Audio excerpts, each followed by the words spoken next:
Good morning, students. Today we are going to start with presentation of data. In presentation of data, we think of the different ways in which data can be presented in such a manner that it appears to be easy for the person who is going through the data to understand it. The different modes of presenting data are textual presentation, tabular presentation, and diagrammatic presentation.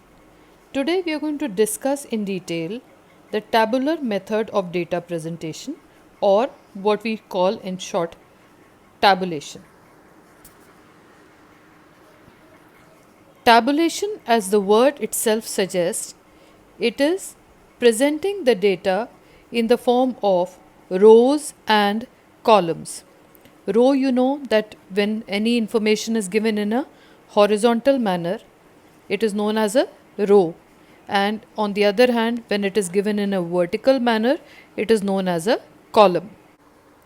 Like this is a row, okay? And on the other hand, when we make a vertical line like this, so this becomes a column. So vertical column and horizontal row. Next we come to the systematic or a proper meaning. If we want to define tabulation or table, we can define it in such a manner. Table is a systematic organization and presentation of data in the form of rows and columns, where rows are horizontal and columns are vertical arrangements. I just told you about it. Now let us come to objectives of tabulation. Tabulation क्यों किया जाता है? सबसे पहले to carry out investigation. कोई भी अगर हमें चीज़ फाइंड आउट करनी है, किसी चीज़ के बारे में सर्वे करना है, इन्वेस्टिगेट करना है, तो हमारे पास डेटा आता है, उससे रिलेटेड इन्फॉर्मेशन आती है. उसको अगर हम ठीक तरीके से अरेंज करना चाहें तो टेबल्स फॉर्म करी जाती हैं, जिसको हम टैबुलेशन कहते हैं. To do comparison. जब हम किसी डेटा को in the form of table arrange करते हैं, it becomes easier for us to compare the data. जैसे अगर हमें मार्क्स कंपेयर करने हैं तो हम एक ही सब्जेक्ट में दो बच्चों के मार्क्स को कंपेयर कर सकते हैं. अगर हम पहले कॉलम में सब्जेक्ट्स लिखें, दूसरे कॉलम में एक बच्चे के मार्क्स लिखें और तीसरे कॉलम में दूसरे बच्चे के मार्क्स लिखें, तो in front of economics letter से पहले स्टूडेंट के अगर मार्क्स हैं 30, तो उसी के सामने दूसरे स्टूडेंट के मार्क्स होंगे 40, और हम कह सकते हैं that the second student has scored more than the first one. तो comparison is possible. To locate omissions and errors in the data. जब हम टेबल बनाते हैं तो it becomes easier for us to locate कि हमारा कोई इन्फॉर्मेशन मिस आउट तो नहीं हो गई है या हमने उसको रॉन्गली एंटर तो नहीं कर लिया है. जैसे अगर टेबल बनाएंगे तो उसकी रोज़ को भी हम ऐड करके टोटल और कॉलम्स को भी हम ऐड कर सकते हैं. हमारा अगर ये वाला एडिशन हमारे टोटल डेटा के बराबर है तो हमें पता चल जाएगा इंस्टेंटली कि हमने कोई भी चीज़ ओमिट नहीं की है, कोई मिस्टेक नहीं की है.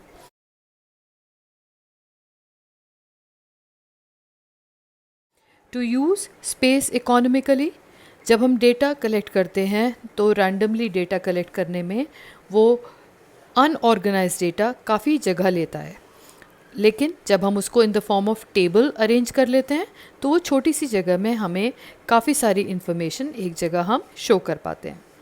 टू सिंप्लीफाई डेटा, ये सबसे पहला पॉइंट ही होना चाहिए था हालांकि, that in order to simplify the data, tabulation simplification of data को अरेंज करता है, विच मीन्स कि हम टेबल के फॉर्म में डेटा को और आसानी से समझ पाते हैं. To use as a future reference.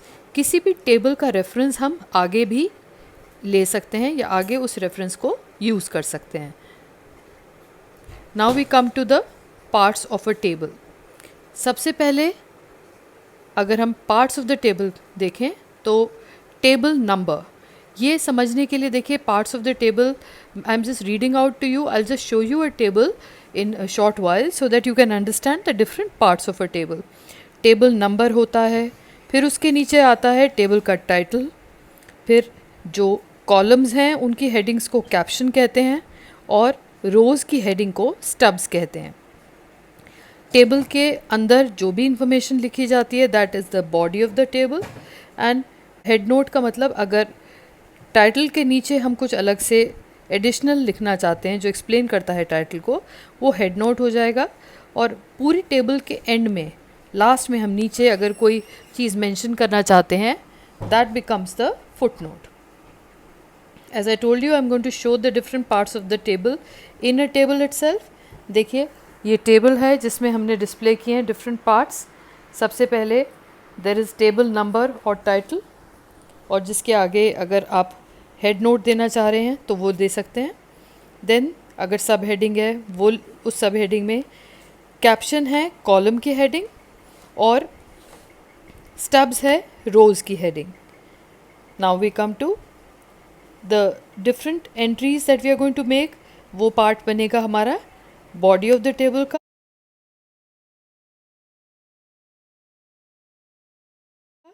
और लास्टली देखिए फुट नोट और सोर्स नोट। फुट नोट के बारे में मैं ऑलरेडी बता चुकी हूँ आपको।